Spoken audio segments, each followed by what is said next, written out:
Olá, boa noite. Papo de Meia no ar. Hoje vamos receber dois convidados. Vamos ter a participação de mais um convidado. Hoje vamos conversar com Ilza Rocha, psicóloga. Em seguida, Arthur Paredes, escritor, publicitário e palestrante. E também vamos ter a participação do Nildon. Nildo, que vai falar tudo da parada LGBT de Maceió. Então fica ligadinho, esse é o Papo de Meia. Sejam todos bem-vindos, bem-vindas e bem-vindes. Já já minha conexão é com o João Aureliano e com esses dois convidados para lá de especiais. Então fica ligadinho, compartilha com todo mundo. Esse é o Papo de Meia. Quartou! O João já está por aqui. Gente, como sempre, às vezes o Instagram tá bugando e a gente tem um pouco de dificuldade, mas no final dá tudo certo. Então fiquem à vontade para mandar perguntas durante a live, compartilha com todo mundo e vamos que vamos. Deixa eu mandar aqui o convite para o João.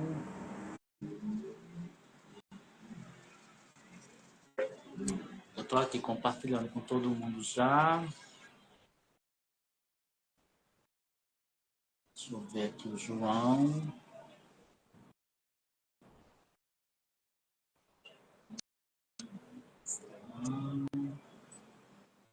Olá, sejam bem-vindos. Boa noite. Opa, João. Estou tentando me conectar contigo. Só um minuto, viu?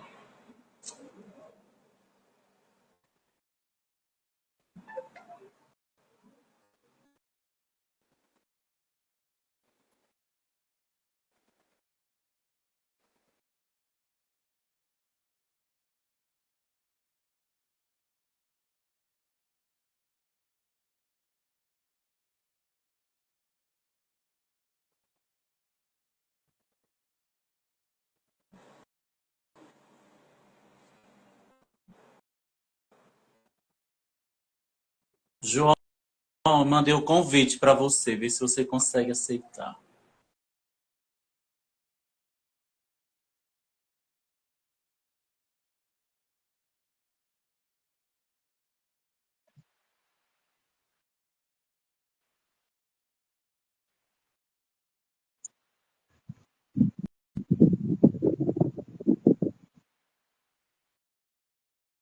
Boa noite. Boa noite! Tudo bem? Bem-vindo. Tudo bom? Como você vai? Tudo bem? Consegue me Tudo ver? bem. Eu estou conseguindo. Ah, Você consegue? tô lhe vendo. Você tá tão intelectual, tão sério hoje, com paletó. Foi uma coisa assim, inspirada. Que bom. Então, esse é mais um Ah, Papo de Meia. justamente. Enquanto você fala Hoje, aí um pouco, eu vou estar aqui mandando um convite aqui pro pessoal. ok. Então, vamos lá. Boa noite a todos, todas e todas. É com muita satisfação que começa mais uma vez o Papo de Meia. Um projeto no qual busca multiplicar as informações para gerar formação e assim fluir transformação. Também é importante frisar que o projeto não tem nenhum viés de influenciar, de sermos influenciadores. O projeto vai mais além, um espaço provocador e motivador de reflexões, onde a gente abre esse espaço para dar voz e vez às minorias sociais, sempre trazendo temáticas pertinentes para toda a sociedade civil e seus leques, né? de temáticas plurais, que a gente associa-se sempre com todos, todas e todas. Pois bem, vamos começar dando um rolê, informando algumas coisas que vão acontecer, tá joia? Eu preciso frisar, André, também, a equipe, o coletivo, né, do Voto LGBT, ele informou que está acontecendo amanhã, que é quinta-feira, dia 26 e 27, quinta e sexta, está acontecendo o encontro Desafios da Inteligência Artificial, Governança e Diversidade. Vai ser uma temática bastante pertinente, aberta para todos. No Insta do Papo de Meia vai estar o link para fazer inscrição e participar também. É um evento grátis, online, no qual eu sugiro, né, que todos, todas e todos participem de acordo com o tempo na agenda. Tá joia? Desafios da Inteligência Artificial, Governança e Diversidade. Realizado pelo coletivo Vote LGBT+. E vamos lá. Né? Temos algumas coisas acontecendo em Alagoas? Temos sim. Em Maceió? Temos sim. Então, vamos dar um rolezinho por aí. Oh, muito importante frisar, domingo vai acontecer na praia, Praça Sete Coqueiros, né? Acho que a reunião, o encontro em si, vai ser na Praça Sete Coqueiros. Vai acontecer a 22ª Parada LGBTQIAPN+, de Maceió, com o tema Parada Consciente por Direitos da População LGBTQIAPN+. Perfeito. Vamos tentar, até o final da live, entrar em contato com o Nildo, para ele explicar como é que vai ser, quais são as atrações, então fiquem ligadinhos aí. Justamente. E é um evento aberto para todos, todas e todas. E vou bem mais além, para a família. Tá joia? É um momento de estar na rua, colorir a rua, mas também não se impedir de levar seus cartazes, levar suas reivindicações. Tem que ver, tem que ver, tem que haver, tem que estimular, que é um espaço voltado para cunho político. Então, nada que foi conquistado dentro da população, para a população LGBT, é uma coisa fácil. Né? Eu vou dar nome a essas coisas, né? São pautas pertinentes de muitas lutas, muitas conquistas, também muitas derrotas, no quais as paradas LGBTQIAPN+, servem justamente para visibilizar essa força, para mostrar essa coragem, para poder permitir que esse colorido permaneça e sempre conquistando os seus direitos. Então, não é um momento de oba-oba, não é um momento de blá-blá-blá, só. É um momento que vai muito além disso. Então, é muito pertinente que todos tenham essa consciência. Tá joia? Então, todas e todos estão convidados, né? Participem, estejam atuantes e vamos que vamos, porque a festa promete no município de Maceió, Alagoas. Mais pertinente também falar que o mês de setembro está encerrando exatamente na próxima segunda. É um mês que fortalece a campanha Setembro Amarelo. Tá joia? Então, é uma campanha de conscientização sobre a prevenção do suicídio realizada no Brasil desde 2015.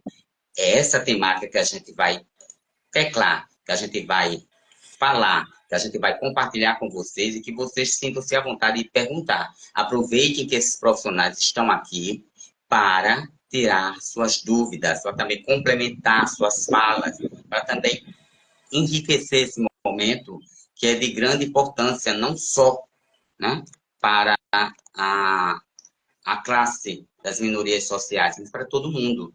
Como também não podemos esquecer que faltam poucos dias para que você assuma o papel de seu viés cidadão e vote consciente. As eleições de 2024 no Brasil são aguardadas com grande expectativa. Afinal de contas, está sendo, nesse ano, né, as eleições destinadas para prefeitos e vereadores da sua cidade. Né? Então, assim, pensem bem, eu gosto muito disso, leiam as propostas de cada candidato, analise e votem. Votem. Não vamos pertencer ao quadro de abstinação. Não. É gostoso, é maravilhoso a gente assumir nosso papel cidadão, porque é só assim a gente consegue mudanças. As mudanças só vêm quando a gente assume esse compromisso. Verdade. Então, falta agora poucos minutos, não. Já passou 2 minutos. Então, vou convidar aqui a nossa primeira convidada, nossa querida Wilson. Já mandei o convite, vamos aguardar. Muito importante, tá bom, gente? A temática agora desse bom papo que vamos ter é voltado para o Setembro Amarelo e voltado para a saúde mental. Então, aproveitem, abuse e lambuse. né, estejam abertos a fazer perguntas tranquilamente. Ela é uma mega profissional, com certeza, trabalha com isso há anos. Tudo bom, Oi, minha boa noite, querida? bem-vinda. Boa noite. Boa noite. Que satisfação receber você aqui, tá joia? Gratidão. Vamos juntos. Uma mulher, Alegria. né, que traz toda a sua garra, determinação nesse trabalho tão importante para toda a sociedade. É uma neuropsicóloga, palestrante e escritora. Mas também não vamos esquecer que ela é presidente e fundadora da ONG Cavida, Centro de Amor à Vida. Então, vamos falar com você. Hoje eu resolvi fazer em 2 atos a sua participação, tá joia? Saúde mental e vamos também falar sobre o Setembro Amarelo. Mas, primeiramente, que tal você se apresentar? Começando pelo seu nome, porque eu fiz questão de não falar. Olá, boa noite, Janta. Boa noite a todas as pessoas que estão aqui assistindo.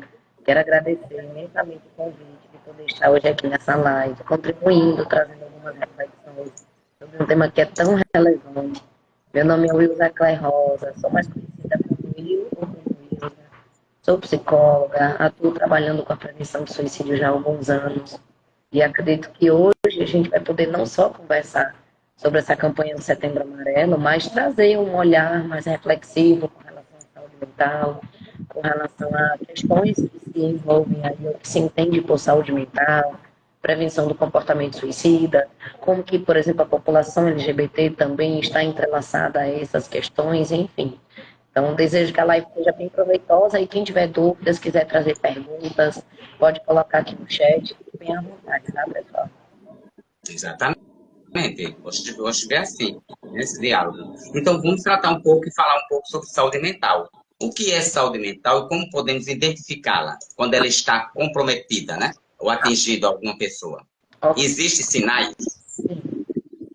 Né, a gente vai perceber que aquele dito popular que as pessoas geralmente comentam de que prevenir é melhor do que remediar, realmente faz muito sentido, Jota, porque o que é que nós vamos perceber?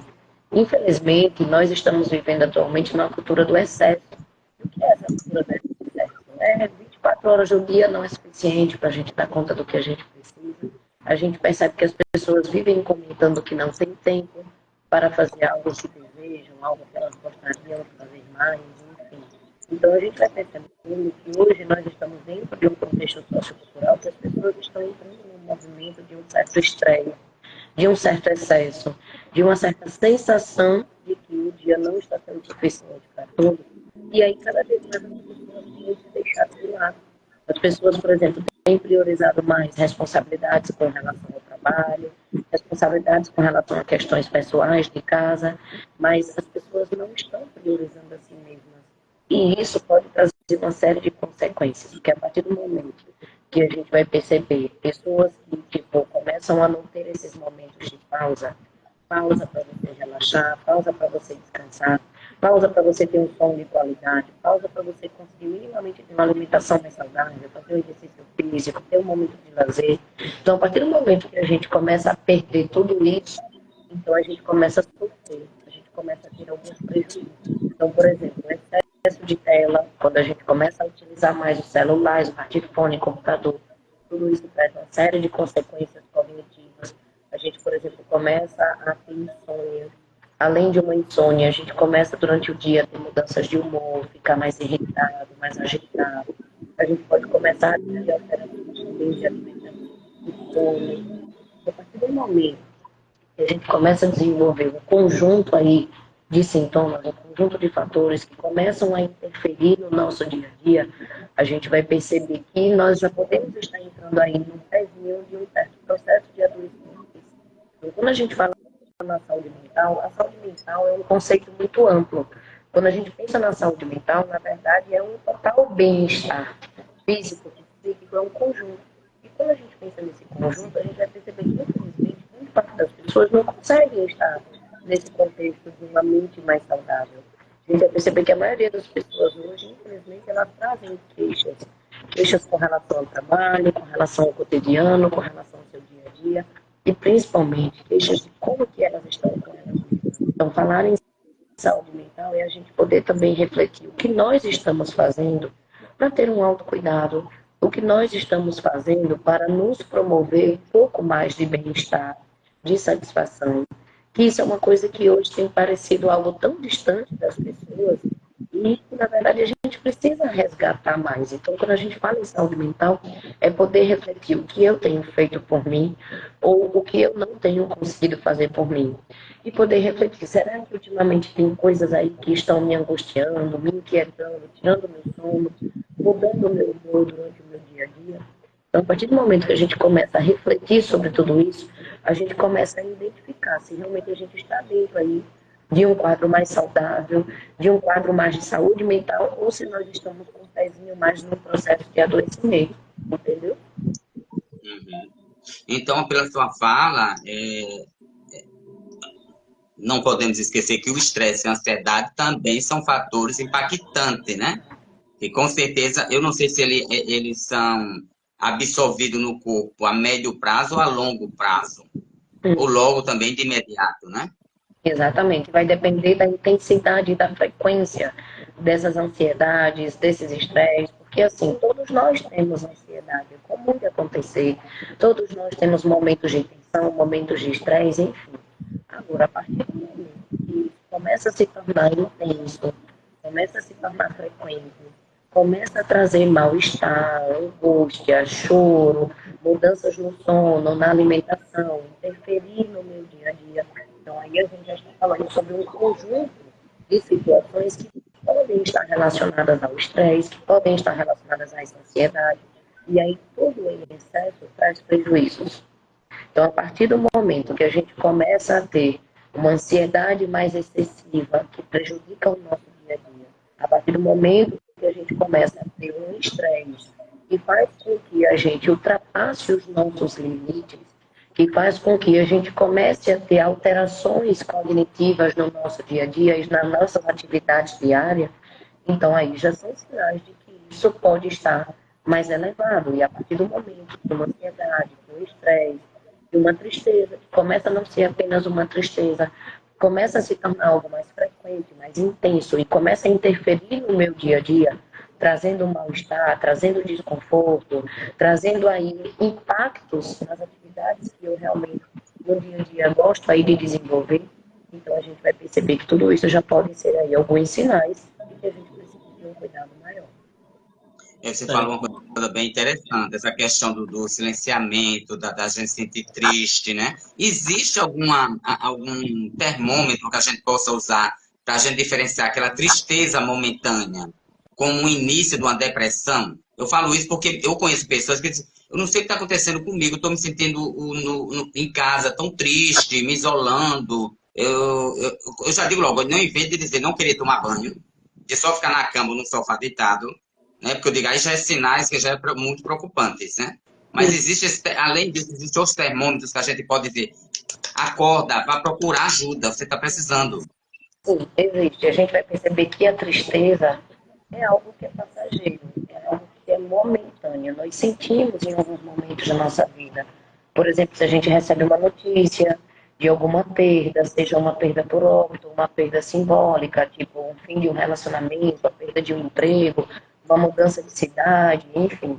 Então, no nosso dia a dia, é comum que a gente tenha momentos de tristeza por questões, situações que acontecem de trabalho, na vida pessoal ou outras. Mas quando a gente começa a perceber que essa tristeza, ela não é só algo momentâneo, quando ela começa a se tornar frequente, cada vez mais intensa, e quando ela vem associada, por exemplo, com mais alteração do sono, que aí a pessoa pode ter insônia, que é a dificuldade para dormir, ou a hipersonia, que a pessoa começa a querer dormir excessivamente, quando ela também vem associada a alterações na alimentação, onde a pessoa começa a sentir um fastio, não sente vontade para comer ou começa a comer compulsivamente. Pode vir também associada àquela vontade de não querer mais viver, desejos até de por fim a própria vida, ou de questionar se vale a pena continuar vivendo ou não. Sintomas como, por exemplo, o que a gente chama de anedonia, que é aquela falta do prazer, que é aquela aquela falta da sensação de bem-estar, aquela sensação gostosa que a pessoa antes tinha de fazer coisas que ela gostava, estar com amigos, sair, momentos de lazer, enfim. Então a gente vai perceber que a depressão ela é caracterizada por um conjunto de sintomas. Não é só a tristeza. A gente vai ter, além dessa tristeza frequente e intensa, alterações outras que, ao se somar, a gente vai ter aí um conjunto de sintomas acontecendo por um período que precisa ser prolongado aí, precisa passar de mais de 2 semanas e se tornando cada vez mais frequente e de forma intensa. Aí é quando a gente vai poder classificar, vai identificar que sintomas são esses que estão acontecendo, se esses sintomas estão interferindo na atividade do dia a dia da pessoa. Então, por exemplo, a pessoa começa a sentir se sentir sem vontade para querer ir para o trabalho, e aí começa a se ausentar do trabalho. A pessoa, por exemplo, começa a sentir uma certa irritação, falta de concentração, começa a ter queixas com relação à memória. Ah, eu coloquei uma coisa no lugar, agora não lembro mais onde estava. Muitas vezes a pessoa começa também a ter um pensamento mais lento, dificuldade para raciocinar. Então, vejam que são vários sintomas que podem acontecer junto aí a essa sensação de tristeza. Então, a gente consegue perceber que não é a primeira vez que pode conseguir com a depressão, porque além dessa tristeza mais prolongada e mais intensa, a pessoa também vai trazer alguns desses outros sintomas por um período aí de pelo menos 2 semanas ou mais. E aí, quando a gente identifica que a pessoa está tendo, além da tristeza, esses outros sintomas, então aí é necessário procurar uma ajuda profissional, principalmente tentar identificar aí junto a um profissional da psicologia, procurar um psicólogo para poder ter uma avaliação. O psicólogo é esse profissional que vai poder ali medir melhor, por exemplo, se é uma depressão leve que aquela pessoa esteja, ou se já é uma depressão mais avançada, porque no caso de uma depressão leve, só a psicoterapia, ela pode ser um tratamento recomendado hoje em dia. Agora, a partir do momento que essa depressão ela já é mais elevada, um nível mais moderado, um nível mais grave, como alguns exemplos que você trouxe, Jota, da pessoa que está em casa, né, que trancar no quarto, não sentir mais vontade de tomar banho, aquela situação tem alta atividade diária, então a gente vai perceber. E aí já são quadros mais avançados. Então, em quadros mais avançados, aí é necessário não só uma psicoterapia, mas a gente também precisa de uma avaliação médica, um acompanhamento psiquiátrico. Muitas vezes vai ser necessário aí uma intervenção medicamentosa. Aquela pessoa vai precisar iniciar uma medicação para tentar também melhorar mais esse contexto neuronal, biológico, enfim, porque nós somos um conjunto. Nós não somos apenas aspectos emocionais, psicológicos, né? A gente Exato. precisa entender que nós também temos aqui um corpo, nós também temos, né, todo um funcionamento neural e que tudo isso pode influenciar, tudo isso pode trazer impactos, né? E à medida que a gente vai tratando no conjunto, psicoterapia, medicação, atividades outras terapêuticas que a pessoa pode começar a incluir no seu dia a dia, como atividade física, ou ela pode, por exemplo, começar a praticar meditação, yoga, tem momentos de massagem. Então, a partir do momento que a gente começa a ter aí um tratamento para esse quadro da depressão, a possibilidade dessa pessoa ter uma melhora desses sintomas é muito maior do que se ela ficar colocando tudo isso debaixo do tapete, deixando para depois, deixando para amanhã, não procurando ajuda profissional, porque quando a gente não procura ajuda profissional, os sintomas eles podem piorar, eles podem se tornar mais intensos e levar aí a outros quadros que trazem consequências maiores. É só uma pergunta, viu, André? Você está escutando o áudio bem Eu tô. da Will, tá? Ah, Estou então, tudo bem. perfeitamente. Eu queria falar, o Ilza, trazendo para o campo corporativo, né? A gente Sim. geralmente passa mais tempo dentro da empresa do que na nossa família. E aí, qual é o papel da organização quando você falou aí dos sinais? Porque geralmente, né, o supervisor ou o gerente já fala assim, ah, mas fulano tá com o corpo mole, fulano não está concentrado, vai, troca. Então, acho que o papel do RH dentro da empresa, eu estou fazendo uma pós agora de RH e estou estudando sobre comportamentos. Então, é bem importante a sua narrativa para a gente ter esse olhar diferente do nosso colaborador, que não está produzindo tanto. Eu costumo conversar e entender o que é que está acontecendo, né? Porque não existe mais aquela coisa de dizer assim, ah, entrou na empresa, vira a chave e esquece os problemas que estão rolando.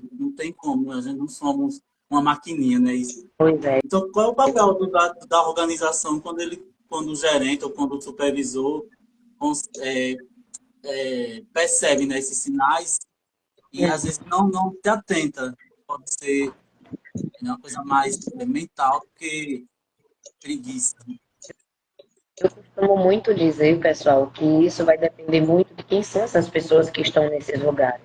Quem são as pessoas que estão na gestão dessas empresas, quem são as pessoas que estão aí no setor do RH, porque a forma como vão lidar com esses sinais é bem diferente. Por exemplo, tem empresas que, ao identificar uma pessoa que esteja num quadro de depressão, num quadro de risco de suicídio ou algum outro, a gente vai perceber que tem profissionais que vão ter uma certa sensibilidade, que vão poder ali chegar junto, ter um diálogo maior para entender o que vem acontecendo com aquele colaborador, por exemplo, encaminhar para profissionais ou locais que tenham serviços de apoio.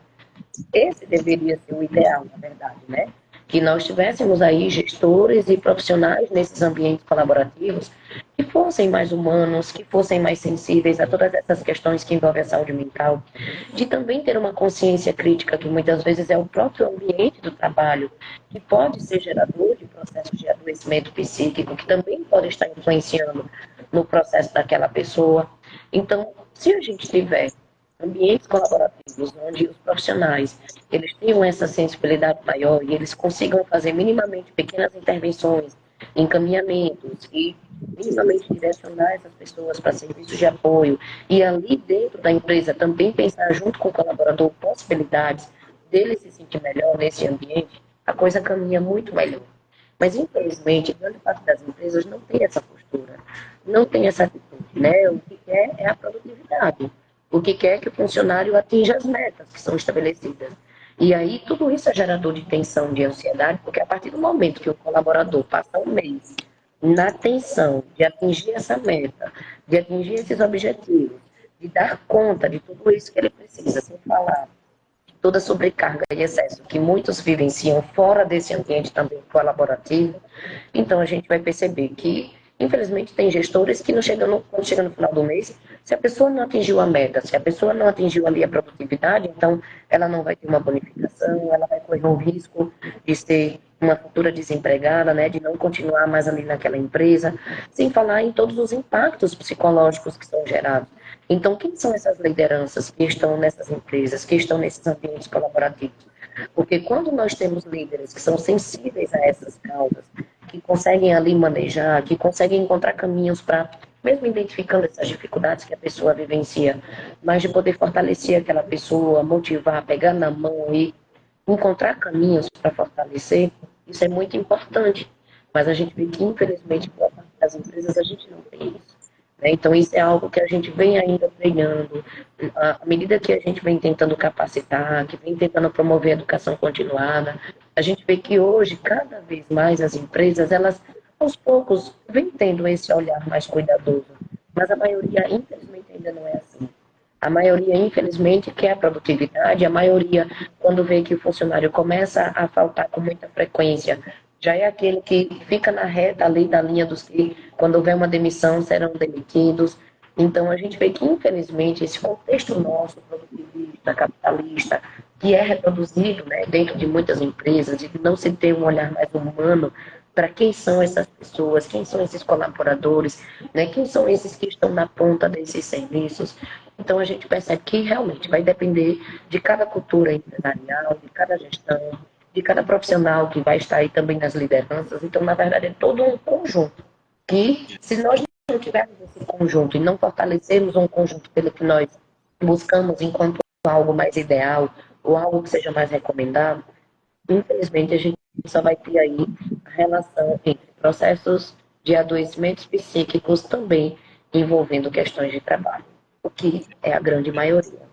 E tudo que você falou, Will, é interessante porque também é válido para os espaços educacionais, tá joia? O professor, o docente tem que ter esse olhar Aí vamos usar o Paulo Freire, né, a fala dele, aquele olhar o aluno e perceber também, como se fosse uma grande corporação, uma grande empresa, né? Perceber que aquele aluno, as notas dele estão baixas, porque ele está tendo produtividade no trabalho. Não é cobrar do aluno. Às vezes o aluno já vem de uma pressão ou de uma depressão de casa ou dos pais, que é os conflitos familiares, né? E também levam para os espaços da escola. Só que eles não são acolhidos, acabam ficando esquecidos. E às vezes, aí vamos entrar no segundo ato. Aí, às vezes, vem o ato do suicídio, que é a importância da campanha do Setembro Amarelo.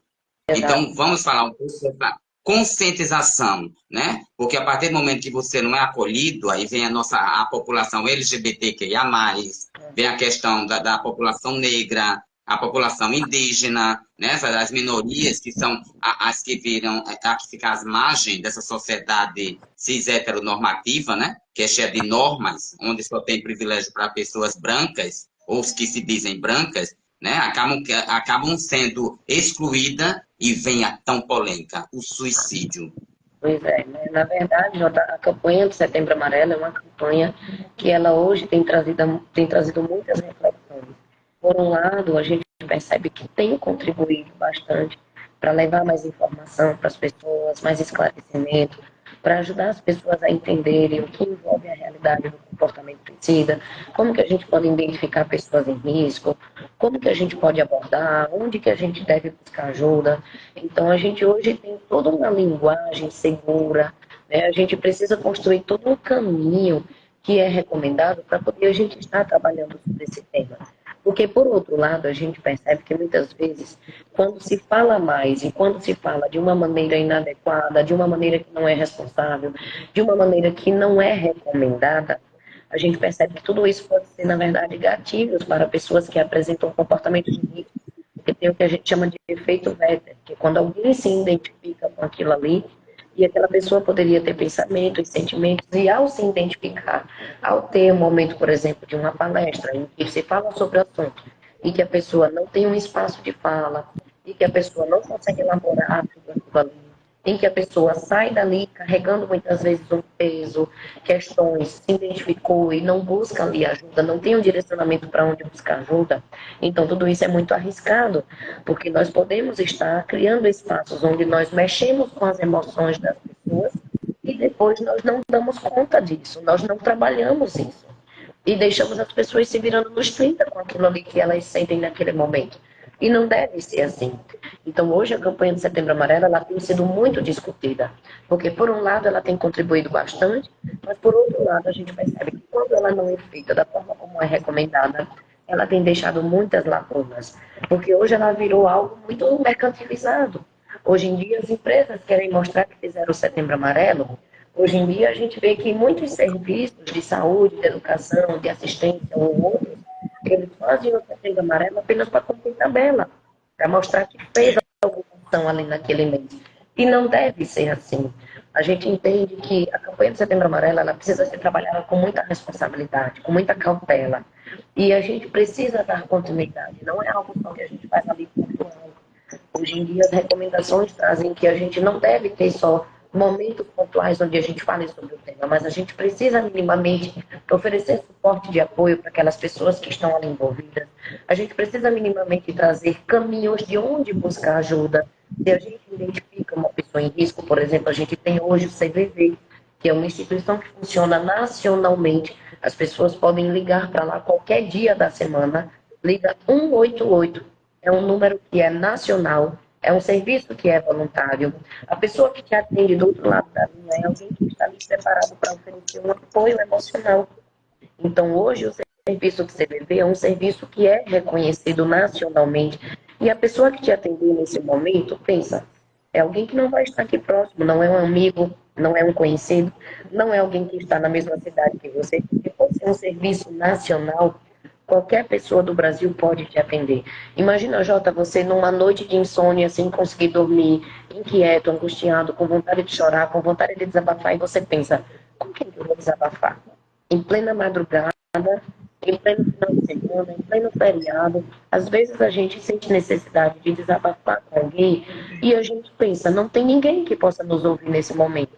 E quando a gente conhece o serviço do CVV e que a gente lembra que é um serviço que funciona 24 horas, qualquer dia da semana. Então, nesse momento, eu posso ligar para o CVV, eu posso pegar o telefone e ligar para 188, ou se eu não quiser ligar, se eu preferir conversar no chat, e se eu tiver acesso à internet, eu vou lá no site do CVV. Posso colocar www.cvv.org.br e lá no site a gente tem um link que tem o chat, onde você clica nesse link e lá vai ter uma pessoa voluntária do outro lado da tela para poder conversar com você, entender melhor o que você está passando naquele momento, oferecendo uma escuta acolhedora, sem julgamento, sem crítica, alguém que realmente teve toda uma preparação para estar ali do outro lado da tela ou do telefone, para poder oferecer esse suporte de apoio emocional, que é fundamental. Agora, além do CVV, que é esse serviço 24 horas nacional, a gente também, em várias regiões, tem outros serviços. Então, por exemplo, aqui na cidade de Maceió, a gente tem a Única Vida, que é essa instituição, que eu sou fundadora presidente, que até o momento eu também estou como voluntária. Então, é uma instituição que já funciona há mais de 12 anos. Nós oferecemos atendimentos gratuitos, funcionamos, a nossa sede física fica ali, próxima à Caixa Econômica da Cruz das Almas, em frente à Faculdade Unima. Depois, quem tiver interesse, pode procurar aqui no Instagram, coloca @ONG Vida. Lá vocês vão ver o nosso endereço, o nosso telefone de contato, você pode falar pelo direct, e através do nosso contato, através do Instagram, através dos telefones ou através do endereço, vocês podem acessar os nossos serviços que são gratuitos. Lá na nossa instituição, atualmente, nós oferecemos atendimentos psicossociais, também realizamos palestras, também fazemos momentos de capacitação, cursos, eventos, enfim. Então, as pessoas que têm interesse em conhecer mais, em querer ser voluntária ou querer saber mais sobre os atendimentos ou os serviços, vocês podem depois acessar aqui, já colocaram, né, @ONG e aí lá a gente pode trazer maiores informações. E fora esses serviços que são de instituições não governamentais, a gente também tem os serviços governamentais. Então, por exemplo, se você mora próximo a uma unidade básica de saúde, e se você puder ir até essa unidade básica de saúde, eu sei que às vezes é difícil para a gente, quando nós estamos passando por momentos delicados, da gente procurar ajuda. Mas é importante que a gente procure ajuda, sabe? Quando a gente procura ajuda, a gente abre caminhos, a gente abre portas para um cuidado. Porque imagina, Jota, para mim, o Wilson, que estou lá no posto de saúde como psicóloga, como é que eu vou saber que alguém que mora ali próximo de onde eu resido, ou alguém que mora ali próximo desse posto que eu funciono, que eu estou lá trabalhando, funcionando, como é que eu vou saber quem são as pessoas que estão ali ao redor precisando? Muitas vezes não tem como eu identificar, porque eu estou lá dentro de um serviço. Mas, se essa pessoa busca o serviço, se essa pessoa busca uma ajuda profissional, ou se algum familiar, se algum amigo, alguém que convive, que está próximo, percebeu algo diferente, suspeita que de repente essa pessoa possa estar passando aí por um risco de comportamento suicida, ou dessa pessoa, por exemplo, está passando por um estresse elevado, uma questão de uma ansiedade maior, ou alguma outra coisa que de repente eu fique aí, o que será que essa pessoa tem? Só sei que ela está diferente. Não sei dizer o que é, mas eu percebo que ela está diferente. Então você pode buscar o serviço. Você pode buscar uma unidade básica de saúde, ter uma orientação de um profissional. Chegando lá, você vai conversar com um profissional da saúde, principalmente se tiver um profissional aí da saúde mental. Você vai poder conversar com o profissional, você fala sobre suas impressões, fala o que você tem percebido, e esse profissional ele vai poder te orientar. Ele vai poder dizer quais são os caminhos. Se, por exemplo, acionaria um CAPS, que é o Centro de Atenção Psicossocial, para que a equipe fizesse uma visita domiciliar, ou se a gente vai encontrar aí, por exemplo, através dos agentes de saúde que estão mais nas linhas de frente, então a gente poderia, junto com eles, articular esse momento de ida até essa residência, ou se existe a possibilidade dessa pessoa vir até o atendimento, da gente fazer uma marcação, fazer um agendamento e também orientar essas pessoas que identificam aí determinados sinais e que ficam querendo um caminho, querendo buscar ajuda sem saber muitas vezes aonde buscar. Por isso que é essencial a gente ter essa lista de serviços. Então, por exemplo, quando a gente pensa na população LGBTQIAPN+, hoje nós temos vários serviços que trabalham direcionados à população. Então, por exemplo, tem a Clínica da Família, localizada ali no bairro do Jacintinho, que tem ofertado atendimento com profissionais da psicologia, da psiquiatria e outros profissionais da área médica, da assistência social, enfim. Então, as pessoas que fazem parte aqui do público LGBTQIAPN+, que necessitam de um atendimento, de uma orientação maior, de um cuidado especializado, vocês podem buscar ali a Clínica da Família, que está localizada no bairro do Jacintinho.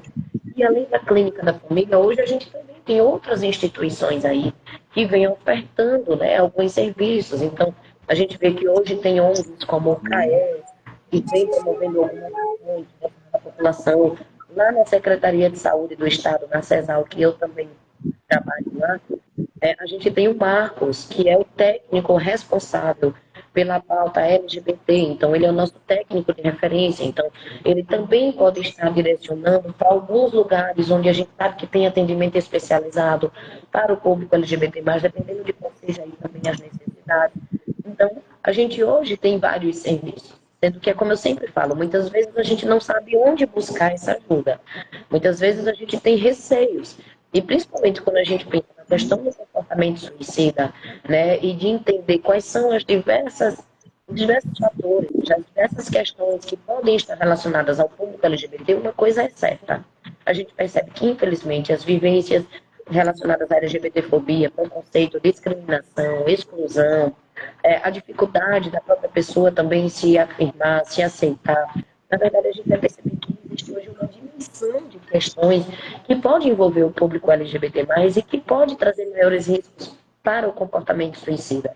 A gente vê que, infelizmente, tem pessoas que a gente conhece que são expulsas de casa muito jovens, que vivenciam conflitos familiares por conta de questões que envolvem a orientação sexual e a identidade de gênero.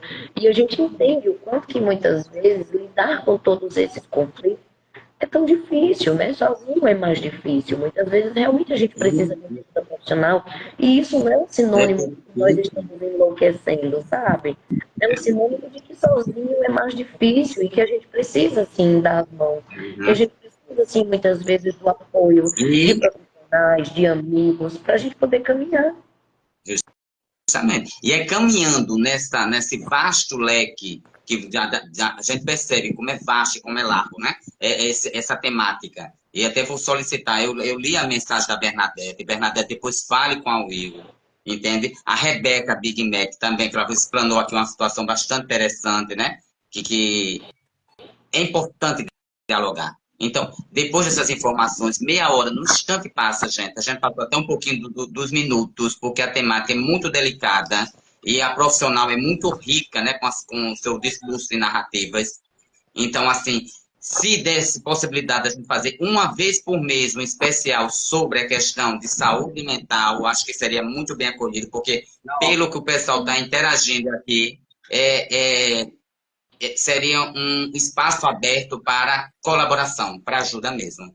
Tá joia? Então, nesse viés, que eu venho agradecer a você, porque o nosso segundo convidado já está esperando, que vai falar também sobre política, e a gente vai falar sobre políticas públicas que merecem ganhar destaque também para a questão de pautas como suicídio, para a questão também de pautas sobre saúde mental. Então, assim, vai ser uma temática bastante pertinente logo em seguida a sua. Eu só tenho a agradecer. Obrigado. Muita gratidão.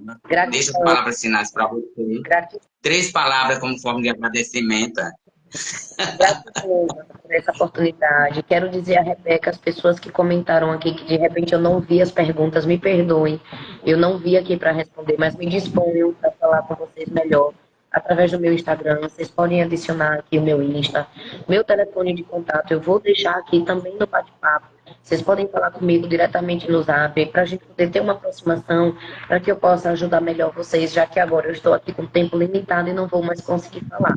Tá? Mas aí acionem, vocês podem acionar pelo meu celular ou pelo meu Instagram, que eu vou responder vocês, tá? Gratidão. Obrigado. Obrigado, viu? Obrigado mesmo. E, sem perder tempo, tá? Já que a gente estourou um pouquinho, alguns minutos, tudo bem que a gente também iniciou nesse bom papo um pouco atrasado, vamos ter o nosso segundo convidado, o Arthur Paredes, que já vai estar aqui conosco, falando de uma importância, mas importância pauta, que é sobre política, mas no viés do livro que ele escreveu. Isso é muito importante. Boa noite. Muito importante. Boa noite, Já querido. presto a minha desculpa pelos minutos de atraso. Não, Mas tranquilo. estamos aqui Tá ouvindo bem? Tudo tranquilo? Sim, Eu estou usando aqui o tranquilo. microfone do celular, tá? Ok, tranquilo. Estamos aqui com muita satisfação recebendo Arthur Paredes, ele é publicitário, especialista em marketing e neurociência, autor do livro Neuro e Marketing e também de livros como Neuromarketing e Comportamento de Consumo e o Homo Políticos. E é nesse viés que a gente vai pegar essa obra aí exatamente, que está à venda pelo site dele, também está à venda no Amazon.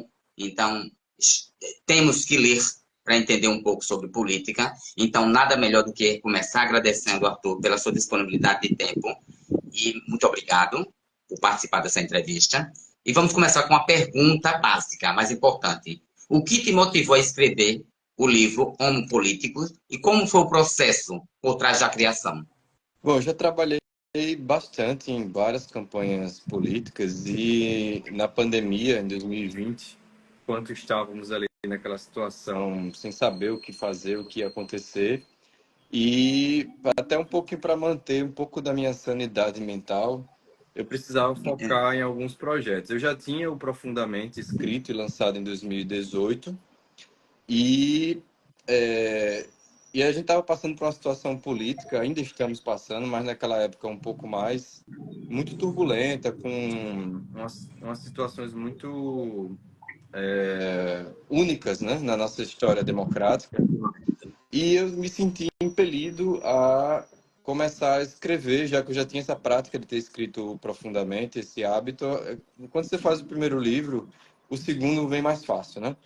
E eu tinha muito Correto. conteúdo, eu percebi que eu olhava ali para minha estante, eu tinha vários livros que já falavam sobre isso, só que eu não queria cair no lugar comum da política em si, né? A política partidária, de falar o que se você for numa livraria e ver uma estante de ciência política, por exemplo, é o que o pessoal vai falar da esquerda, da direita, da política mais técnica, eu diria, né? A ciência política em sua essência. Eu quis ir por um caminho diferente, até para tentar entender de onde é que vem esses comportamentos, tudo isso muito estranho, muito bizarro que estamos vivenciando, esse negacionismo na época da pandemia, né?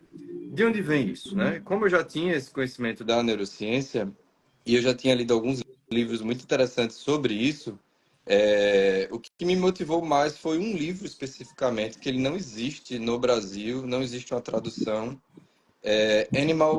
Political Animals.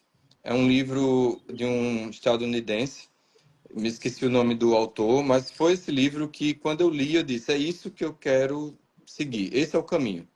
É a nossa parte mais animal, digamos assim, né? De onde vem o gut, que ele chama. O gut é aquele sentimento instintivo que nos move nas nossas posições e no nosso comportamento político. Foi aí que eu me senti impelido. Fiz a primeira edição em 2020, uma coisa um pouco mais rápido. Eu passei mais ou menos uns 3 meses escrevendo.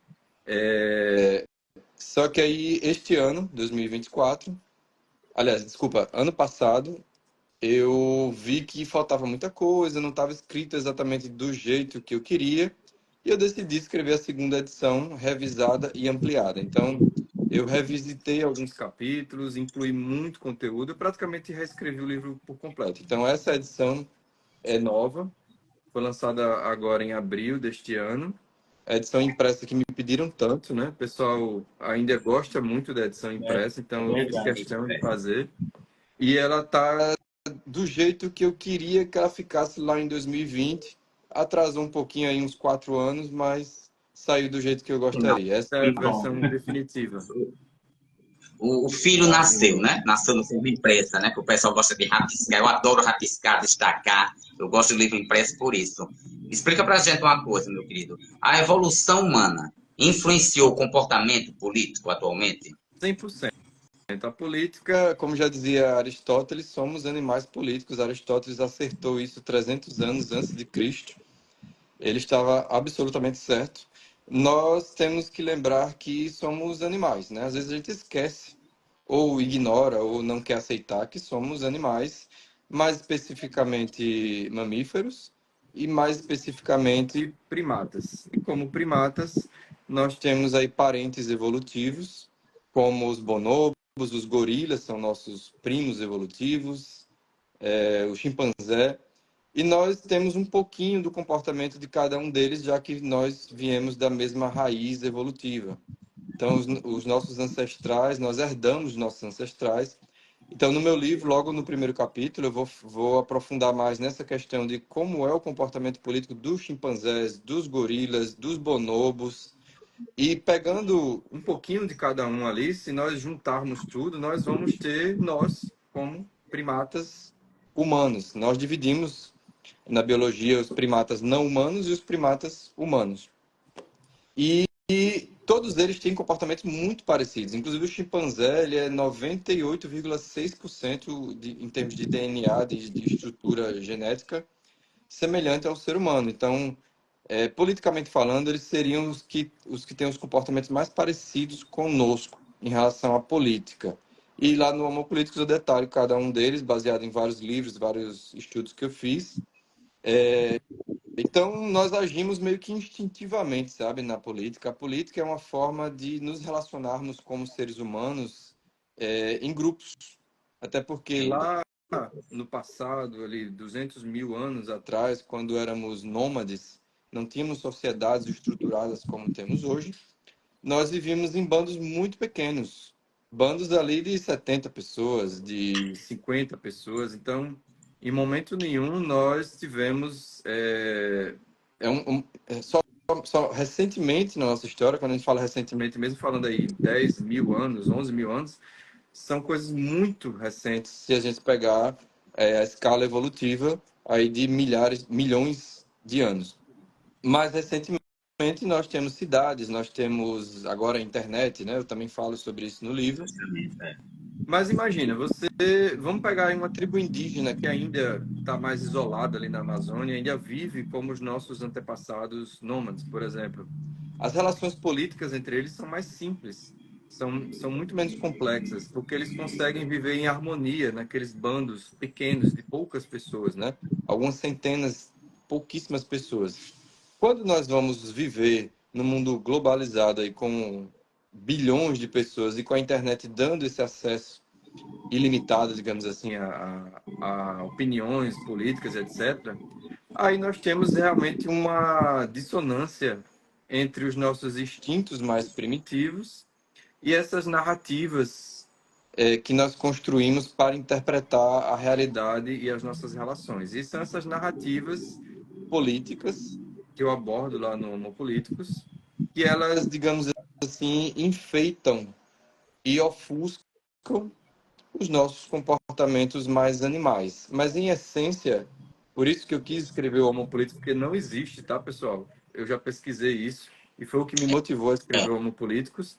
Não existe hoje um livro no Brasil que aborde esse tema no viés que eu falo no Homo Politicus. Então, eu posso dizer que é um livro exclusivo em relação a isso.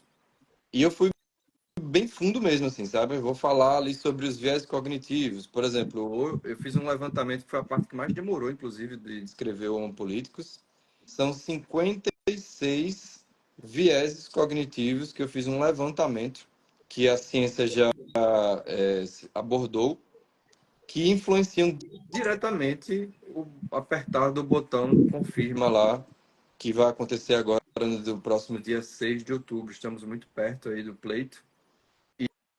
E pouca gente percebe que é muito pouco racional o nosso voto, muito pouco mesmo, assim. Eu diria, não vou chutar percentual aqui, mas eu diria que percentual que não chega nem a 2 casas decimais. E, infelizmente, nós vemos isso nos debates, nós vemos isso nas opiniões de pessoas próximas, essa divisão partidária que tem se intensificado em uns anos para cá, que é um instinto nosso, né, do ser humano, de nós contra eles. Isso é um instinto. Não à toa nós temos guerras, né? Não faz sentido um ser humano, um grupo de seres humanos entrar em guerra por uma borda imaginária. A Rússia e a Ucrânia. Ali são bordas imaginárias, porque se você fizer uma análise genética ali, provavelmente vai dar 99,99% de semelhança. Então, são narrativas. Nós, hoje, como humanos desenvolvidos, entre aspas, né? Eu gosto até de sempre colocar entre aspas a palavra desenvolvido, porque ela é muito relativa ao nosso ponto de vista. Nós, como humanos, entre aspas, mais uma vez, civilizados, nós vivemos de interpretar toda a realidade que está ao nosso redor, que é muito complexa hoje, através de narrativas. Nós contamos historinhas, e são essas historinhas que causam os conflitos que nós enxergamos hoje.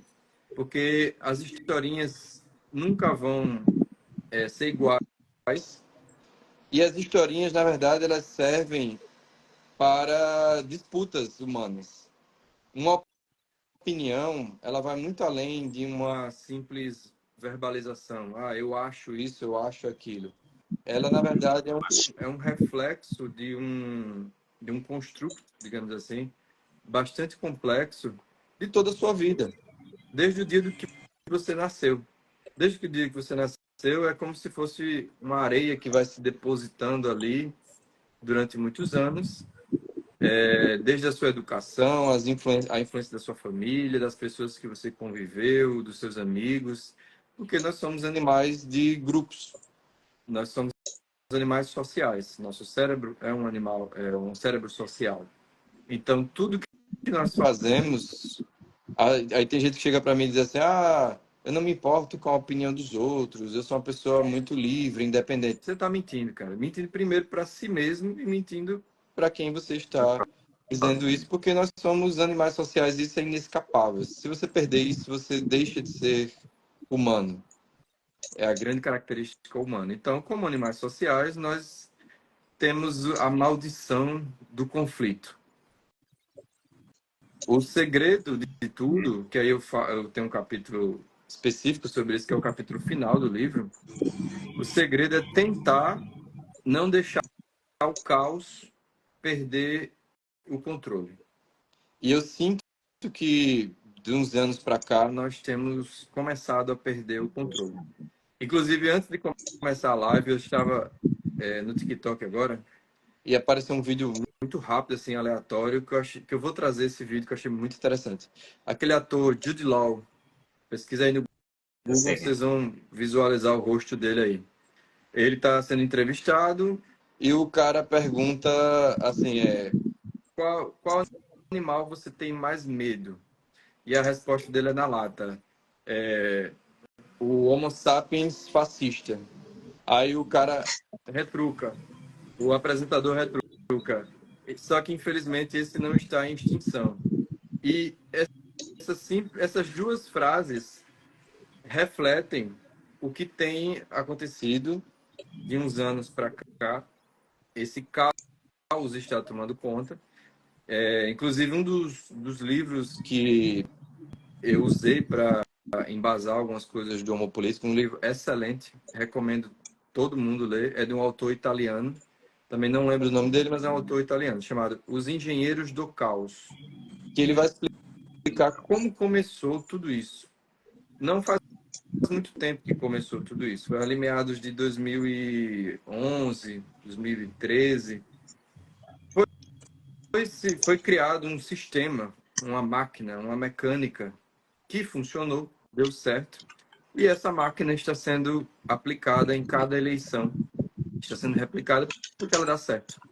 Só que as consequências do resultado dessa máquina é o que nós estamos acompanhando aí nos últimos anos, que é literalmente o título do livro, Engenheiros do Caos. São pessoas muito inteligentes que criaram máquinas de informação. Esse livro é do... Como é o nome do autor? Giuliano Napoli, alguma coisa assim. Giuliano. Esse livro é excelente, pessoal. Se vocês quiserem entender de fato por que essas coisas têm acontecido nos últimos anos, esse livro ele é bem claro em relação a isso. Eu coloquei algumas coisas lá no Homo Políticos, mas assim, o objetivo do Homo Políticos não foi se aprofundar nessas questões mais específicas de candidato A ou B, ou fulano, ou cicrano. Eu cito alguns exemplos ali só para contextualizar o que eu quero falar, mas o principal foco do livro foi tentar, a palavra tentar, porque é impossível, né?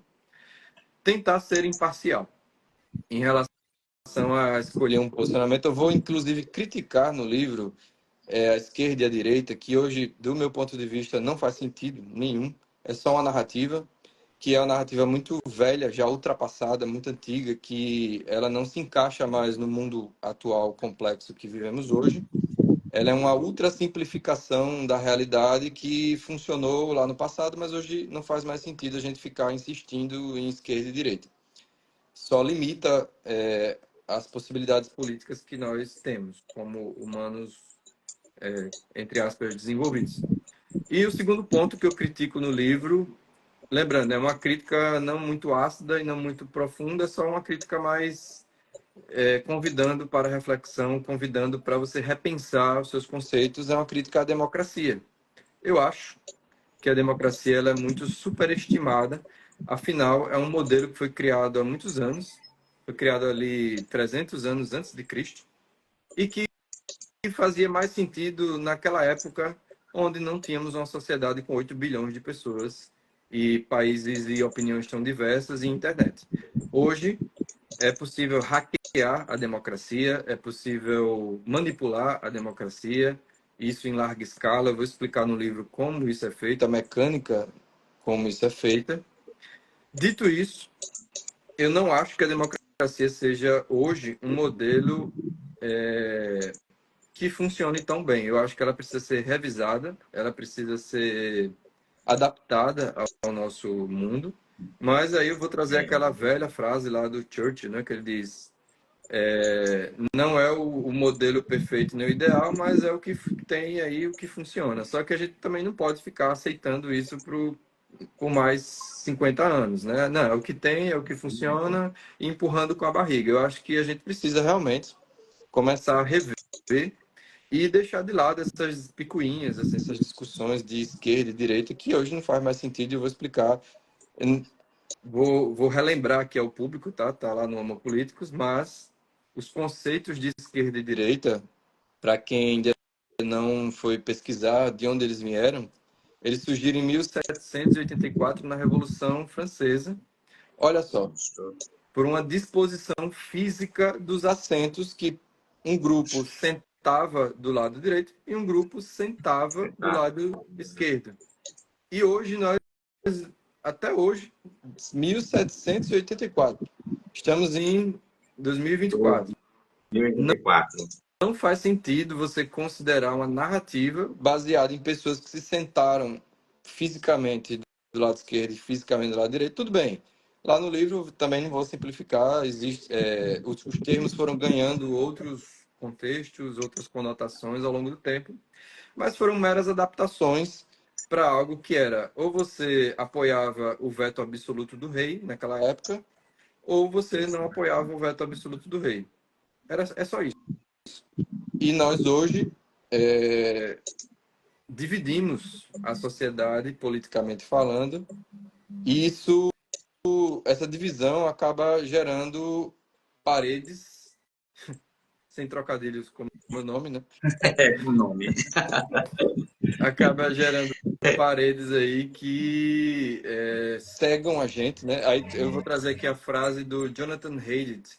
Jonathan Haidt, inclusive, lançou um livro faz pouco tempo, agora tem 15 dias que ele lançou um livro pela Companhia das Letras, falando sobre tela de celular, como as telas de celular estão prejudicando as nossas crianças.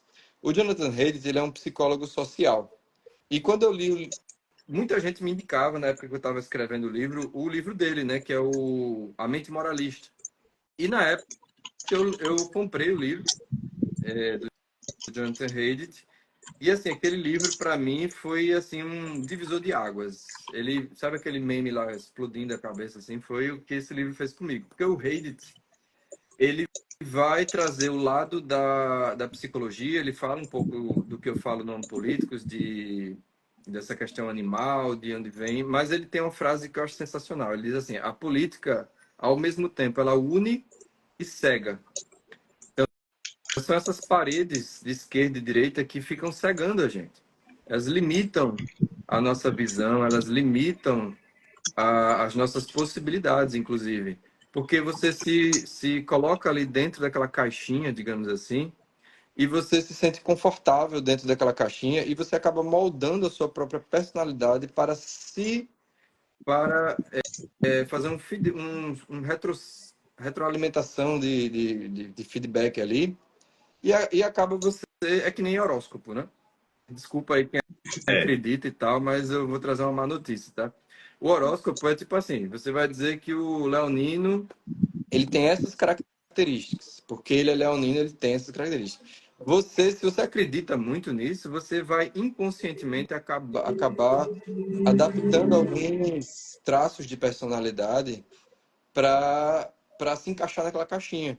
Isso também acontece no partidarismo político, na questão da esquerda e direita, porque você vai querer conversar na mesma linguagem do seu grupo. Você não quer Ou, participar de um desculpa grupo de atrapalhar, viu? pessoas que você não Ou concorda com então, elas. Arthur, ou então utilizar aquela frase que eu acho ridícula, é o meu candidato. É o meu candidato. Né? Ele já se torna-se familiarizado com aquela linguagem dele e com as atitudes, como no livro que você falou, A Geração Ansiosa. Né? Os candidatos ultimamente estão usando o que o pessoal quer ouvir. Eu não quero apresentar a minha proposta, porque o pessoal não está nem aí. Eu quero apresentar uma fake news sobre o outro candidato. Estou preocupado mais de falar da vida alheia do meu adversário do que de propostas que venham trabalhar para a sociedade. Aí a gente está fazendo toda essa análise que você está fazendo aí, que é muito importante, desse estudo, e o que você está falando assim é muito enriquecedor para dar um gatilho na nossa mente. Não só na nossa, né, que está assistindo agora, como das outras pessoas que vão assistir depois dessa fala. Desculpa ter cortado, viu? Mas é que eu estava precisando exteriorizar. Tudo isso que você falou, eu tenho uma explicação bem específica lá no Homo Políticos, é o viés de confirmação, que é um aspecto psicológico que todos nós, como seres humanos, possuímos. Então, o que é mais fácil, tá? Você mudar a realidade que está ao seu redor, que você não tem controle sobre ela, você não consegue mudar a realidade que está ao seu redor. Por exemplo, eu não consigo mudar a pobreza que está ao meu redor, mas eu consigo mudar as narrativas de como eu interpreto a realidade que está ao meu redor. Então, aí eu vou criar na minha mente uma narrativa e viver em função dessa narrativa. Então, se eu não posso mudar a pobreza que está ao meu redor, eu posso me isolar dessa pobreza, viver numa bolha, por exemplo, e não querer me misturar, entre aspas, com pessoas pobres, ou eu posso fazer o contrário, eu posso querer me motivar a criar uma ONG, a ajudar essas pessoas, para pelo menos tentar ter um alívio psicológico de que já que eu não posso mudar essa realidade, eu posso pelo menos tentar mudar essa realidade. Mas vejam, tem pessoas que escolhem caminhos diferentes. Vai depender da sua estrutura educacional, da estrutura que você faz parte, né, do contexto social que você faz parte. Isso que eu estou falando da forma mais genérica, isso funciona em qualquer aspecto da nossa vida e não seria diferente na política. Ele não pode usar a política de uma forma separada. Tem gente que diz, eu não me meto com política, eu não gosto de política. É impossível, impossível. Tudo, 100%, a menos que você viva isolado numa ilha deserta, sozinho, ou com três pessoas. Até se você tiver uma pessoa junto com você numa ilha deserta, você vai ter que ter um comportamento político, porque você tem outra pessoa para interagir. A única situação em que você realmente não vai ter comportamento político é se você viver sozinho numa ilha isolada, deserta, sozinho, sem nenhum outro ser humano. É a única situação. É aquele filme, né? Do Tom Cruise. Né? Exato. Eu achei Wilson, né? pertinente aqui, eu achei pertinente aqui, Edu Pantaleão, ele lutou, mas o fato de haver um posicionamento de direita ou de esquerda traz uma identidade ou ideologia do sujeito social. Sobretudo, por haver na direita um posicionamento politicamente, uma força ideológica da dominação das classes. Aí vem aquela questão de as divisões de classe, que as classes agora se misturou tudo, né? Então, são os mecanismos da política. Já que não dá para eu derrubar aquela classe, eu me associo a ela para poder, com o poder do capital, comprar aquela classe ou alienar aquela classe, ela passar a fazer parte do meu partido. Aí vem o que você falou, que está também no livro. Essa questão de dominação mesmo do homem sobre o homem. Eu acho que essa é a palavra mais importante. O objetivo do Homo Políticos foi exatamente sair dessa espuma. Eu gosto de chamar de espuma. a espuma é onde a gente às vezes fica ali boiando, digamos assim, e fica imerso nessas narrativas que já foram construídas e a gente fica meio cego nessas narrativas. Ah, a direita, a esquerda, a ideologia, classe, blá, blá, blá, blá, blá, blá. Mas se a gente mergulhar mais fundo e sair dessa espuma, a gente tem que ir para os instintos do ser humano, né? Remover ou esquecer ou tentar adaptar essas palavras que nós fomos educados a usar essas palavras. Lembrando, nós fomos educados a usar essas palavras. Se você for para um país muito diferente, assim, sei lá, nunca fui para o Vietnã, tenho muita vontade de ir para o Vietnã. O conceito de comunismo deles pode ser muito diferente do conceito de comunismo que você tem na sua cabeça. É um conceito. Conceitos podem ser adaptados, conceitos podem ser distorcidos, conceitos podem ser revisitados, digamos assim, e historicamente eles vão mudando. Por isso que é importante a gente não se ater às palavras que nós fomos educados, ou lavagem cerebral, que eu também falo sobre isso no livro. Existem técnicas de lavagem cerebral. Então a gente acaba ficando, usar uma palavra que a minha mãe usa muito, bitolados nesses termos. Então vamos esquecer um pouquinho dos termos. Como primatas, né? Nós, como primatas, temos o instinto de dominação, do macho alfa, do líder, do bando. Então, pessoas que alcançam cargos políticos, eles têm um desejo de ser o líder do bando, e nós, como seres humanos que não temos esse desejo, nós vamos seguir o líder do bando, e como você falou, é o meu candidato. Ele é o líder do meu bando. Eu faço parte do bando desse cara, porque ele é o meu candidato. Mas a gente está falando de animais aqui, pessoal. É um bando de animais, animais primatas. Então, quando você diz ele é o meu candidato, na verdade, se você remover a palavra candidato e o meu, você está dizendo que ele é o líder do seu bando. E esse bando, ele é imaginário, porque esse cara não te conhece. Você nunca interagiu com ele, você nunca trocou 5 minutos de ideia com ele. Aí vem, como a Nath está falando aqui, a sensação de pertencimento. O ser humano ele tem que pertencer a um grupo, senão você enlouquece. Tanto é que a exclusão social ela causa uma dor psicológica tão grave, tão aguda, que essa dor, inclusive, ela pode ser sentida fisicamente. O bullying nas escolas, por exemplo, é uma exclusão de um grupo. Ninguém quer ser excluído de um grupo, porque isso é o nosso instinto como animais sociais. Então, você vai ter que escolher inevitavelmente o grupo. Aí eu falo dos memes. Por que eu falo dos memes? Meme, pessoal, não são aquelas piadinhas de internet, não.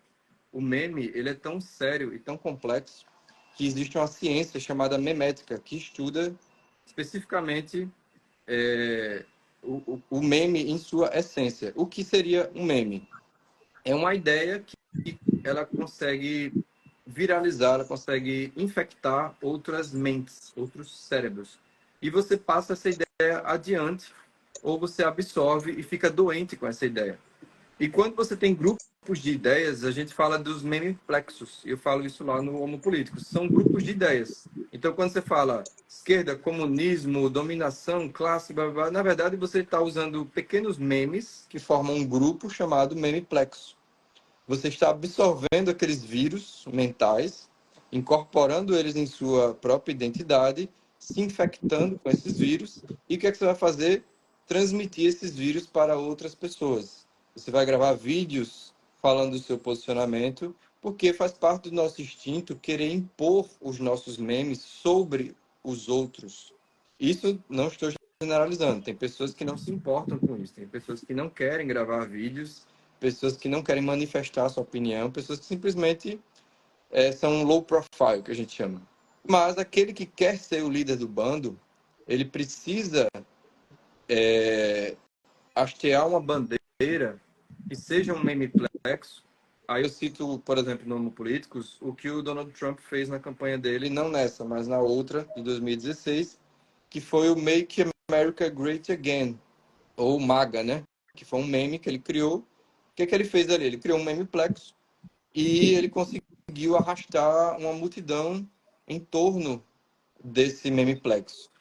Então, não existem memes plexos que são melhores ou piores. O meu não é melhor do que o seu. Apenas você foi infectado com um memiplexo diferente da outra pessoa. O que a gente tem que observar apenas é o impacto em termos de felicidade e bem-estar que politicamente esses memiplexos vão causar numa escala global, em vez de atender minorias, já que vivemos numa sociedade com 8 bilhões de pessoas. Bom, pessoas, já deu para perceber que o livro é bastante profundo, requer leitura. O escritor, o autor do livro aqui, muito enriquecido com as suas narrativas, citou referências de outros livros, que eu também fiz pontuação aqui para ler.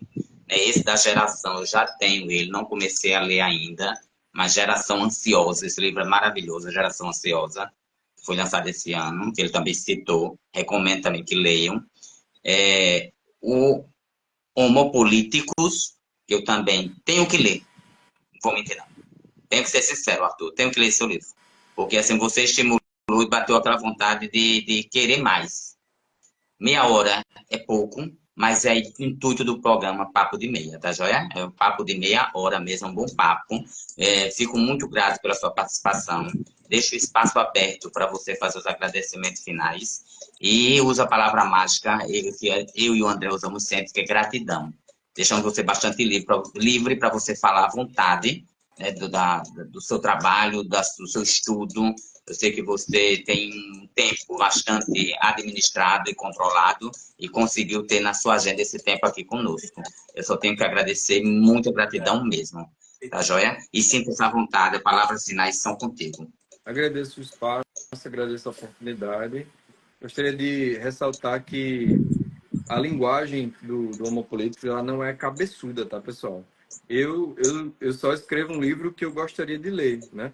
Ele não é muito longo, tá? Ele é um livro mais fininho. Se você pegar, por exemplo, profundamente, ele é mais que o dobro do Homopolíticos, até porque é um outro objetivo.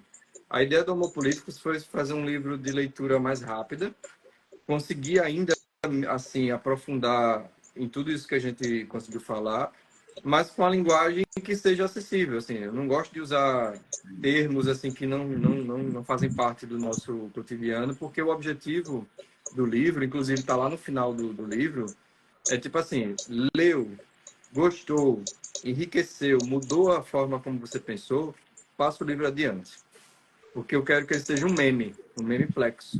Eu quero que, se ele infectou a sua mente de forma positiva, transmita esse vírus para frente, que ele infecte outras mentes. Lembrando, nem todo vírus é ruim, é negativo, tá? Inclusive, quando eu falo a palavra infectar, não estou falando no sentido negativo. Existem biólogos evolucionistas que têm algumas teorias sensacionais, assim, de que nós hoje só somos animais tão, entre aspas, evoluídos e inteligentes, porque os vírus do passado afetaram o desenvolvimento do nosso cérebro. Existem teorias em relação a isso também. Então, se você leu o Homopolíticos, homopolíticos.com.br é o site oficial, está bem detalhado lá, você vai ver quais são os capítulos, do que ele fala, e comprar, né, o livro. O valor dele, inclusive, lá na Amazon, eu fiz questão de colocar um valor bem baixo mesmo, assim, porque para ele ser acessível mesmo, esse foi o objetivo. Eu não quero ser aquele livro, ah, meu Deus, é ciência política, é um tema que eu não gosto, é um tema muito complicado. Não é o objetivo. É um livro que eu fiz com assuntos que estão no seu dia a dia, com a linguagem que seja tranquila de ler, e que você vai parar no final e vai dizer, poxa, nunca pensei por esse ponto de vista, realmente, e refletir. Esse é o mais importante. E até discordar também, por que não? Claro, se discordar, vai lá no meu inbox e fala, não concordei com o que você falou aqui, etc, etc, que eu gosto, adoro discutir, discussão saudável, né? É um livro que ele é para ser discutido, que ele é construído, né? Ele não termina. Ele pode vir. O Homo Políticos 2. Na terceira edição, a gente vai lá e remove o capítulo e reescreve ele todinho. Então, muito obrigado. Viu, pela muito uma obrigado, aula para gente. Essa narrativa. Parabéns. O intuito é esse. Né? A gente falar de política de forma séria, de forma que realmente política merece ser tratada na sociedade. Para que a gente trabalhar essa questão de, gente, acorde para a realidade. Política não é politicagem, né? Tem outro Bem viés. diferente. Bem diferente. Então, gratidão, viu? Muito bom. Obrigado, Obrigado. pessoal. Beijo. Boa noite aí. Grande abraço a todos. Obrigado Boa pela noite. participação de todos aqui na O live. Papo de Meia está à disposição. Precisando, vamos direct Abraço. para a gente. Tchau, tchau. Tchau, tchau. Bom, os temas de hoje foram bastante pertinentes para toda a sociedade civil, porque resolvemos abrir esse leque para falar sobre a importância, a necessidade e a urgência da saúde mental e também sobre a importância, a necessidade e a urgência da política de uma forma séria. Então, sem perder também a trilha, né, dessa nossa jornada, a gente vai ter agora, em seguida, se o Nildo estiver aqui presente, Para falar da né, parada que porque é um ato também político também, né, João? está um ato político, justamente. Então, vou convidar aqui É muito importante. Todos os livros que foram citados pelo Arthur, escritor, né, pelo Arthur. Arthur Paredes, a gente vai divulgar eles também no Papo nosso de Meia. Insta, no nosso site, não é isso? E, Eu tenho alguns em PDF, tá joia? Então, se o pessoal quiser. olá, Nildo, boa noite, bem-vindo. Arthur, Tudo bom? Opa, boa noite. Tá na correria, né, você já amigo? Tá um pouco ele escuro já porque eu tô no está no carro. trio elétrico, pelo jeito. Tá um pouco Então escuro fala porque pra eu tô gente no tudo que carro, não vai tô na rua acontecer ainda. domingo. Conta pra nós. Pois é, né? Essa é a 22ª edição da Parada do Orgulho LGBT de Maceió, né? Esse ano tendo como tema uma parada consciente, entendeu? Consciente de políticas públicas, consciente de direitos e deveres. E aí a gente espera levar para as ruas não só a questão da festividade, não só trios, carretas, não só muita música, DJs da cena nacional e internacional, como está vindo esse ano, mas também tentar mesmo a questão da conscientização política. É aquela coisa que eu sempre falo, sabe, André e João? A gente faz a festa para trazer essa galera e tentar colocar um pouco de consciência política, entendeu? Direitos e deveres para essa população. Já estão marginalizada, já estão massacrada. E aí a programação ela está mais ou menos da seguinte forma: concentração a partir das 14 horas, no Marco dos Corais, perdão, na Praça Sete Coqueiro, na Orla de Ponta Verde, a concentração. O ato público está previsto para as 16 horas. Ato público e apresentação de drag queens locais e da drag queen Márcia Pantera de São Paulo. Às 17 horas em ponto, a parada sai com destino à Orla de Pajuçara, tendo como término do trajeto programado para as 22 horas. E lá, com a cantora Lorena Simpson e Alexa Marie, que são dois nomes da música eletrônica. A Alexa já um viés, uma coisa mais, aquela coisa, apesar que hoje ela tem uma pegada bem massa anterior. E a Lorena Simpson,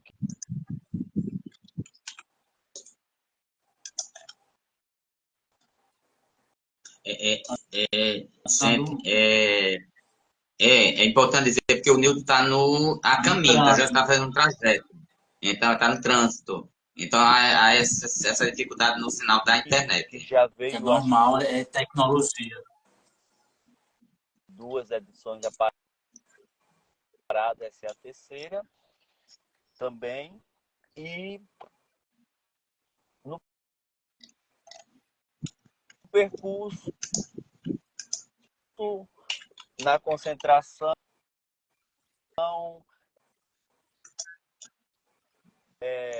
três cantoras, né? A Gina, a Kika de Lima e a Agatha e Lady Agatha, que é uma cantora trans. Já no percurso teremos Maravilha. A previsão Promete. é o encerramento às 20 horas, Nildo. Alô?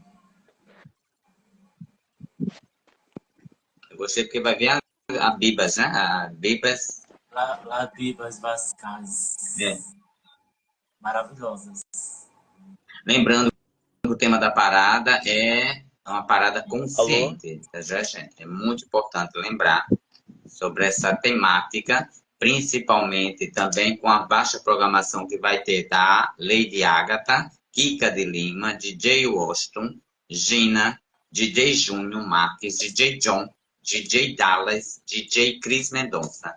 Então vai estar todo mundo presente a partir das 14 horas na Praça Sete Conqueiros, na cidade de Maceió, Alagoas, no bairro da Ponta Verde, a parada consciente por direitos da população LGBTQIAPN+, é a 22ª parada LGBTQIAPN+, de Maceió, além das atrações locais. Infelizmente caiu o sinal com o Nildo. Mas, pelo valeu menos esse demais. mandou, não é isso? Valeu e todos vamos estar lá para prestigiar.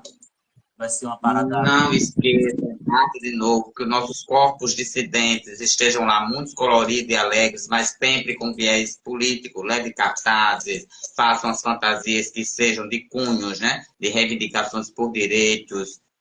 A nossa luta é constante. Se a gente deixar a bandeira ser hasteada, com certeza, para, de novo, hasteá-la vai ser muita, mas muita batalha, muita luta de novo. Então, vamos continuar com esse arco-íris colorindo e colorindo cada vez mais a toda a sociedade. Afinal de contas, o direito é para todos. Então, se querem nos calar, a gente tem que reivindicar, né? Não podemos ficar calados. Bom, meus queridos, minhas queridas e meus queridos, né? Por hoje, Papo de Meia, que extrapolou uma hora, né? Mas valeu, né? Tchaca, Porque Tchaca, acho que beijo, Tchaca. beijo, Tchaca, beijo a todos, professor Humberto, professor Edu, professor Big, né? Anildo. Os temas de hoje foi bastante delicado, né? Falar sobre Setembro Amarelo com o suicídio é muito delicado, né? E falar também sobre política é muito delicado. E próxima semana, não vou dizer, né? Porque a gente tá fazendo um apanhado do que a gente pode trabalhar sobre a temática da próxima semana, que é véspera já das eleições. Então, se prepare que o Papo de Meia vai vir aí. Vai vir que vem, vem que vem. Com bons papos para vocês. Quem não assistiu a gente ao vivo agora, não se preocupe. Esse mesmo produto, né, vai estar disponibilizado no canal do YouTube no Instagram, e no site do Papo de Meia. Isso, no Instagram, no site e no YouTube. Então, segue, compartilha e é isso. João, beijo, até a próxima quarta. Beijo para todo mundo. E até lá. Gratidão. Gratidão. Beijo. Adoro. Beijinho.